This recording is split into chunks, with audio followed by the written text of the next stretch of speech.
Hey, glad you're here. This is Toma. Real stories, real people, conversations with everyday people doing meaningful things, people who kept going when it would have been easier to quit.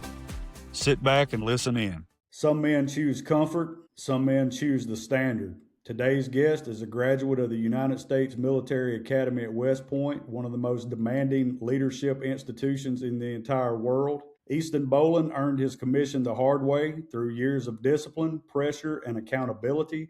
Today, he serves on a helicopter crew as a pilot in the United States Army, where preparation matters, teamwork is everything, and leadership isn't theoretical. We're going to talk about what it means to be forged by high standards, what responsibility really feels like, and how that kind of environment shapes a man. Easton, welcome to Toma. Hey, thanks, man. Appreciate you having me. Yes, sir. It's good to have you. You will definitely be the youngest person that we've had on here or in the foreseeable future, as this is taking on middle age. But I believe you can teach an old dog new tricks, and sometimes you got to learn from a younger dog. So that's why I wanted to have you on here. I thought your story was worth talking about. Just know that you are by far the youngest so far. Yeah, well, it's funny you say that. I asked my dad right when he sent me a text about, you having this podcast and potentially, us being interested on getting on. I was like, what? I didn't know what Toma stood for. And so he was like, talking about middle-aged stuff. And I was like, I'm 26. Like, I don't know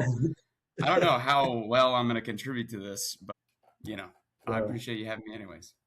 Yes, sir. Well, I'll say to the listeners out there, the beans have been spilled at this point. If you're hearing this, this is in response to approaching America's 250th birthday. So the plan is through May and June to interview veterans and active service members if the occasion arises to do that. And so this is what this is about. We're interviewing what I consider to be the heroes that keep this country going. And Easton's one of those people. So you're just going to have to excuse the fact that he makes us all feel old if you're listening to this. So, all right. So when you were in school, like high school, what made you first consider West Point? I always knew since I was since I was pretty young, maybe like, I don't know, 5th or 6th grade, that I wanted to be in the Army or the military in general. The military was always just kind of my speed. I liked doing hard stuff when I was young, and I liked the teamwork aspect of the military. So I always knew that I wanted to be in the military. And then I got a little bit older and I decided I wanted to be a pilot. And I figured the easiest way to do that was to go the military route. I learned about the service academies when I was probably in 8th grade. I think 8th grade was when I first started, talking to some teachers that I had were familiar with the academy process. I had a chemistry teacher who was a Naval Academy graduate. And so I was kind of talking to him about it. And I initially wanted to go to the Naval Academy or the Air Force Academy to be a fixed wing, like jet pilot or something like that. I'd seen Top Gun, like that's what I wanted to do. So I don't know. It started from an early age to me.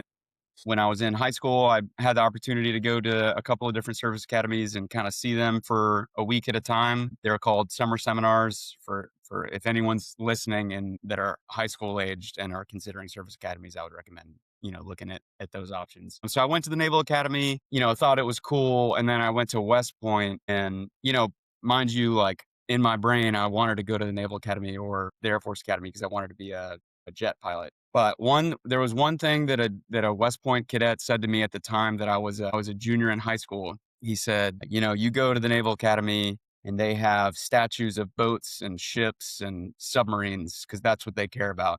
You go to the Air Force Academy, they have statues of jets and planes because that's what they care about. But you come to West Point and we have statues of people because that's what we care about. And I remember when he said that to me, like, I was like, all right, I'm coming here. This is the coolest place ever. That's awesome. And the rest is history. So what does it take academically and mentally to even get accepted into West Point? Yeah, it's a long, arduous process, especially for someone who's in high school. It's about like a year of applications. I mean, you have to be competitive academically, like you have to have good test scores, you have to have a good GPA, but not only that, you have to demonstrate some kind of like physical ability, and you have to demonstrate a lot of leadership ability too. So part of your like initial resume is, do you have good test scores? Were you on a competitive sports team of any kind? And were you in leadership positions while you're in high school? So you basically send that packet to West Point admissions, and they'll come back and be like, okay, yeah, you're competitive. While you're doing that, you have to get basically a recommendation by one of your congressmen to go to West Point. So don't quote me on this because I could be mistaken, but every congressman in your state can sponsor one person per year to go to a service academy, to each individual service academy. So Arkansas's got four congressmen, two senators. So in the state of Arkansas, we can send 6 people per year to West Point. So I got mine from the second district congressman, French Hill. Didn't know him. I don't know any congressmen personally, but you basically reach out to their staff, their like military service academy staff. You go in, do an interview with them, and then their panel, who are like retired full bird colonels, 30-year. It was honestly, in hindsight, I should have been extremely intimidated by these people now that I'm an active duty officer and like know the kinds of things that these people have done, But back then I was 18. I was just like, yeah, whatever, I'll do this interview. But yep, and then that's pretty much it. And then you wait around and see what you get. Yeah, it's almost better not to know a lot about the ranking system Yeah. when you're trying to do something like that. Because I know just, I've been in Army and Coast Guard, and I remember having like kitchen duty in the Coast Guard one time, and this admiral walked in, and I mean, I just froze up. Thankfully, he was like, "Don't mind me, I'm just going to the head," but Yeah. it freaked me out a little bit to be Oh yeah. around those because Yeah, they had 100%. to work to get where they were at. So Yeah. I know you said you visited West Point, but were there any misconceptions that you had before you actually got on campus? Like, what's the biggest misconception you had before you arrived to actually start the process? That's a good question. I mean, like when I went, that it's a hard place to be at, but I don't think just a week-long trip could prepare you for how difficult it really is. I mean, so maybe that's a big misconception. I don't know. That's a really good question. They're pretty upfront about like the type of demands they put on you, but you can hear about it all day long, and then it will never prepare you for when you show up. You know. Right. Yeah. Yeah, watching it on TV or watching a YouTube video is a little different. I know there's probably been hundreds of, Navy SEALs from watching it on YouTube that showed up and was like, "No, I mean, watching someone in the wet sand is not the same as being in the wet No, sand." absolutely not. So, all right. So what does discipline mean to you now versus when you were 18 and you first showed up at West Point? I would say when I was 18, like I had one goal, which was to be in the army and go to West Point. I mean, I feel like I was pretty disciplined back then, but for me, I was a high school student and I didn't really have a lot of responsibility. I had a house that wasn't mine. I didn't pay for the food that I bought. Now it's a little bit different because not only do I have responsibility for myself and the things in my personal life, but I'm also responsible for my own career, which includes the lives sometimes of up to 30, 40 soldiers. So really, I think for me, it's identifying what the priorities are in your life and cutting everything else out, unfortunately or fortunately. So for me, like something that has happened for me in the last 6 months is like cutting out drinking. That's a big step of discipline, yeah, that I've experienced recently because I was just doing it too frequently and it was taking away from the more important things in my life. Like I wasn't showing up to work the way I should have been. I wasn't doing the things that I needed to do in my house that I should have been. I got two roommates. I'm not married or anything, but I've still got some responsibilities in the household. Right. But yeah, it's just, identifying the goals and the responsibilities, honing in on them, and then everything else that are not those things, just getting rid. Well, in order to get to that point, and I think I know the answer to this, I just want people to hear you say it. Is discipline more about motivation or systems? I mean, the motivation is the thing that starts everything. Like you don't have a system in the beginning.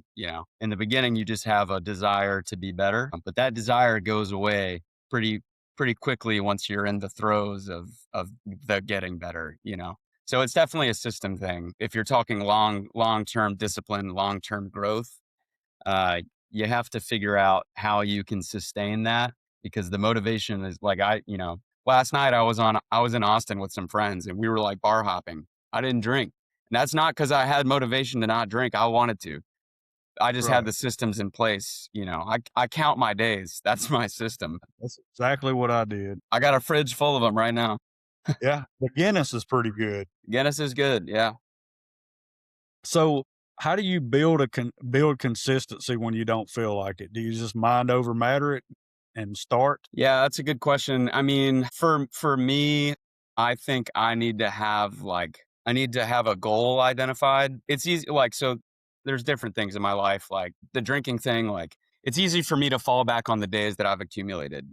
If I think of it as like a game, like I'm at 160 days right now. Like if I take one sip, that all that work is gone. So that I fall back on that a lot. I'm also doing like marathon training right now. So that has like an end goal. Like if I miss this day, I'm not going to be ready for this. So it's just an intensity thing. Like I'm just very intense about, the marathon training. I find a way to convince myself that if I miss one day, I'm going to lose everything. Right. So, what you mentioned aviation, you were initially thinking fixed wing and you moved on kind of to helicopters, right? Hey, So, Jason, what Jason, ask that question one more time. My laptop just kind of bugged out o- again. okay, you mentioned being drawn to aviation from watching Top Gun like most of us, Yeah. but then you moved on into helicopters. What is helicopter training actually like? Yeah. So I graduated from West Point in May of 2022. And then in, I think it was July, I moved down to Fort Rucker, Alabama, which is basically right on the Florida Panhandle border. And that's where all Army aviators go, whether they're commissioned officers or warrant officers. That's where they go to do their primary training. And then that's where they go to train their what we call your go to war aircraft. So it's about a year and a half. You show up for second lieutenants that come out of ROTC or OCS or West Point. They'll go do, I think it's a 4-week training block called Basic Officer Leader Course. It's where you learn the bare bones of being a lieutenant in the Army. And then following that, you go to a 3-week survival school. Basically, it's called Survival, Evasion, Resistance, Escape. We call it SEER. So you go do that. You learn how to survive. But you're basically simulating. If you get captured by an enemy. Behind enemy lines, how are you going to respond to that? And then following that, you enter your we call it primary one or P1, and you learn how to fly. You just learn how to fly a helicopter. Yeah, you feel like you're 3 years old sitting in a cockpit. You don't know you don't know what to touch. You don't know what controls what. It's crazy. First couple of days of flying is I mean you don't even have any control over your limbs. But then you eventually you kind of learn the basic tactics of how the Army fights with helicopters, and then once you're proficient enough in that trainer helicopter, which mine was a 72 Lakota. Some of the older guys would train on the 67 Creek, which is basically a Bell Jet 206 or a Jet Ranger 206. And then you select based on it's like a order of merit list. Like however well you did in the last year of your training, you have the choice of whatever aircraft you want. So you can either choose a CH-47 Chinook, a UH-60 Blackhawk, or an AH-64 Apache. There are a few like fixed wing options, but they're few and far between. So generally, most people are flying rotary wing aircraft out of flight school. Okay, and you chose The UH-60 Blackhawk. That's what I fly now. Hawk. All Yeah. right. So, is there any fear involved? I know there would be for me, and if so, how did you manage that? How did you overcome that? Yeah, I mean, for some people, there definitely can be, and it's not comfortable being in a like the first couple days that I was in a Lakota helicopter. I was pretty scared, just because you have zero idea how to control something like that. It's not like a plane. Planes want to fly. Helicopters do not want to fly Mhm. at all. So it can be pretty scary, but luckily, like, there are lots of incredible flight school instructors that the Army employs where they make you feel safe or you have some kind of safety net. The scarier thing becomes when you actually get to the Army and you're flying with other dudes that are, or women that are basically the same age as you guys are, because all rotary wing aircraft in the Army are two pilots. So it's you and some other person, and you guys are responsible for the safety of the aircraft.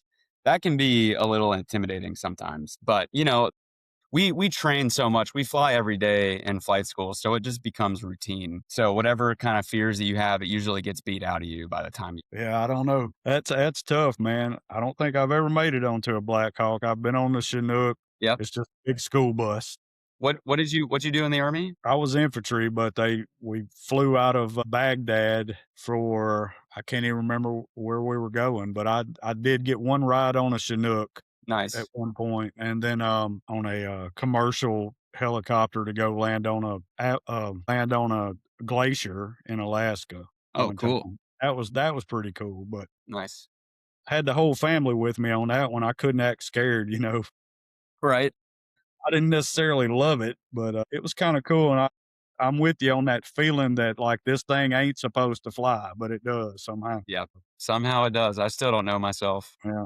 Well, how important is it to have trust in your crew? Yeah, it's the most important thing in the aircraft. So usually we'll fly with, so it's two pilots. Sometimes we'll have one crew chief in the back. Most of the time we'll have two crew chiefs in the back. So generally, if we're not flying with packs on board, we'll have four people in the aircraft at all times. And this is a big, like, air crew coordination training is a big part of our job. So we have, before any time we take off, we'll have a mission brief. Basically, we call it a crew briefing, and we all sit together and we go step by step everything that we're doing for that day, mission wise. We talk about weather. We talk about flight routes, timelines. We talk about duties. That's probably the biggest one, duties and responsibilities.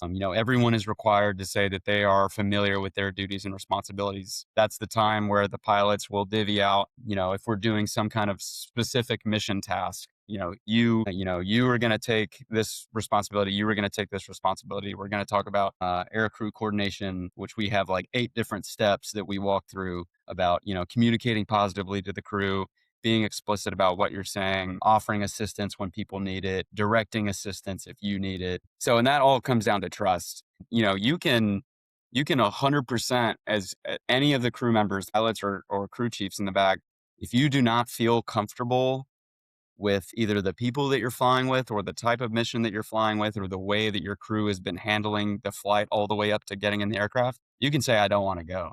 And you don't have to. And no one will fault you for it. That's just kind of a level of safety. It's like a safety net that we build in basically, just to keep our crews safe. So, trust and safety I'd say, are the top 2 priorities when it comes to flying a helicopter in the Army. Yeah, absolutely. I mean, on a different scale, I guess, in the infantry, it would be if you're clearing a room. I mean, you don't have time to talk about it beforehand, so you have to trust the person in front of you and the person behind you to do what they're supposed to do, or it could go bad real quick. So 100%. Yeah. so you're kind of leading. I consider you a leader. You are a leader. You're leading at an age where many people are still trying to just figure it all out. Does that ever freak you out a little bit that like there are people your age that are just hanging out in the basement? Yeah, I mean, when I first started, yes. Like when I moved, so I'm in Central Texas now. Uh, I work at Fort Hood. When I first came to my unit in January of 2024, I was terrified because I was immediately put into a platoon leader role. So I had about, I think, 25 soldiers at the time. I didn't know anything about the way the real Army worked. Like, West Point is not the real Army. It's its own like echo chamber of leadership, and it's a school, it's a college. So, it's not the real Army, even though can wear Army combat uniforms on Fridays. And Mm, then flight school is also not, that's the training command. Like, they don't have anything to do with the way the real Army works, but you still have the rank, so like I showed up as a first lieutenant. I took a platoon immediately.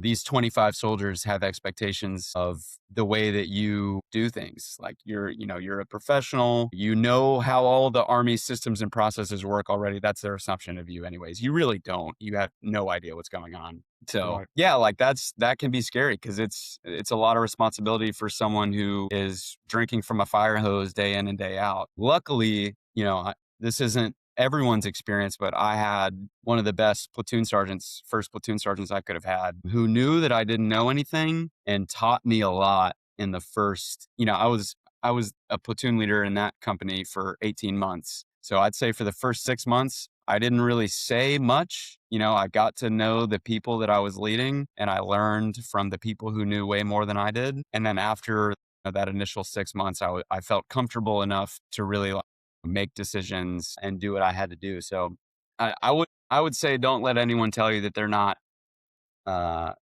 they're not intimidated by the role that they're in when they're brand new, because like I said, nothing prepares you for it.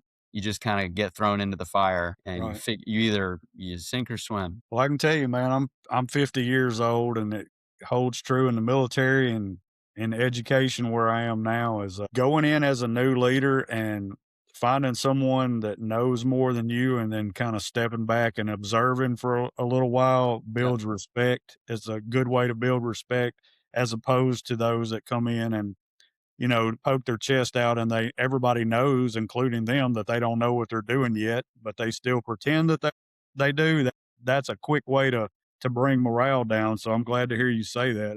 That's a smart move on your part. Yep. Well, I mean, I'd say one thing, like coming from West Point, and this is something that I've thought about since I graduated, but like when you're at a service academy, I'd say, like, 40% of your conversations in an academic setting are about leadership. Because we're required to take leadership classes and courses and read books and all this stuff. And so it can be a little overwhelming, the amount of things that you are taught to be a good leader. You got to be this and this and this and this and this and this to be a good leader. But then, coming away from West Point and actually being in a leadership role in the active duty Army, you really only need to do one thing, and it's just be a good person and care about your soldiers. Like if you do that, everything else falls into place. If I had like a recommendation for new lieutenants or whatever, and this doesn't just apply to the military, this applies to literally any leadership role, I think. I mean, I've only ever been in the Army, so I can't speak for much, but if you were in charge of 10 people, go figure out what's their family like. Where do they live? Where are they from? What do they like to do? Develop a deep caring and love for those people, and dude, they will work their ass off for you. Like that's all it takes. It's crazy. That's good stuff, man. So, what does service before this is kind of lending itself to that? What does service before self mean to you personally? Yeah, man, that's a good question. For me personally, I understand the role that I'm in as like as a first lieutenant, as a former platoon leader. I still have soldiers now, but it's my job and my responsibility to protect their time and their efforts. And what that means most of the time is like I'm coming in earlier than them, I'm leaving later than them. The old adage, leaders eat last. It's just you just have to understand it. Like you have to really get why you're in the spot that you're in and what that means in a day-to-day basis. So I also love it. Like I don't know. I just love that shit. Like, I'm sorry, Yeah, I don't know if I can cuss or not, but I probably you should. can. Yeah. Okay. Yeah, I don't know, man. That's a good question though. Yeah. Well, we're gonna move on to just kind of who Easton Bowling is when the uniform comes off. So who are you when the uniform comes off? Yeah. Another good question. I really don't have right now, at least in my career, I don't have a ton of time with the uniform off. And this is partly my own doing because I live about an hour south of where I work. So I've got an hour commute twice a day.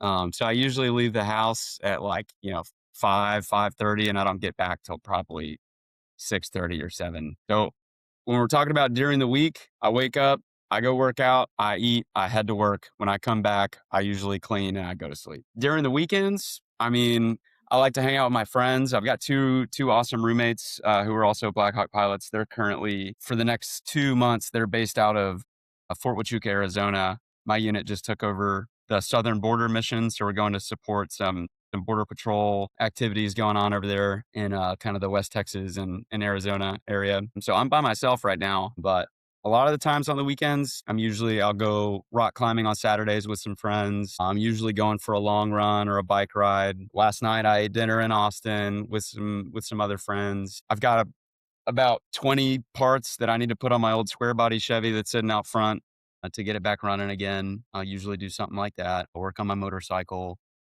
things like that. But generally, I mean, we're just kind of hanging out. Not a whole lot going on. I'm going to see a NASCAR event next weekend. I'm pretty pumped about that. Sweet. Well, it sounds like you do a lot of kind of outdoor stuff. I'm the same as far as that goes. But talking about the Killeen area, man, that's where we trained up for. So we were there probably 4 months. That it's close to a lot of stuff, and Yeah. you can definitely stay busy there when you're not at work if you Oh want. yeah, 100%. Yeah, it's not a bad area to be. Yeah. So, how do you measure success at this stage of your life? For me right now, I probably wouldn't measure success from a work point of view. I would probably measure success in like, am I happy with where I'm at point of view. And for me, that would look, I mean, there's a part of that is work. Do I think that I'm doing well at work? That's undeniably, a big one. But also, am I healthy? Am I like striving towards being a better person? Am I going to church? Am I eating right? Am I working out? I'd say those things are big components of success. So it's not always about work, but I do have to say that work does definitely contribute to that. Sweet. All right, so I'm gonna ask. I just got a couple more for you, man. This one, you may say this is a good question too, but we'll Okay. see. If you had to define manhood in one sentence, what would it be? Gosh. I mean, I'll pull the Bible card and I'll say it's just pick up your cross every day. That's pretty much it. All right. And our standard, well, I don't know if it's a standard closer, but it's our closer today. What's one standard every man should hold himself to, whether anyone's watching or not? Doing the right thing. You know what right looks like. I appreciate it. Thanks so much. I appreciate you being here and listening in. If this episode meant something to you, share it with someone who might need it too. And if you know someone with a story that deserves to be heard, I'd love to hear all about it. There are more stories out there, and we're going to keep telling them.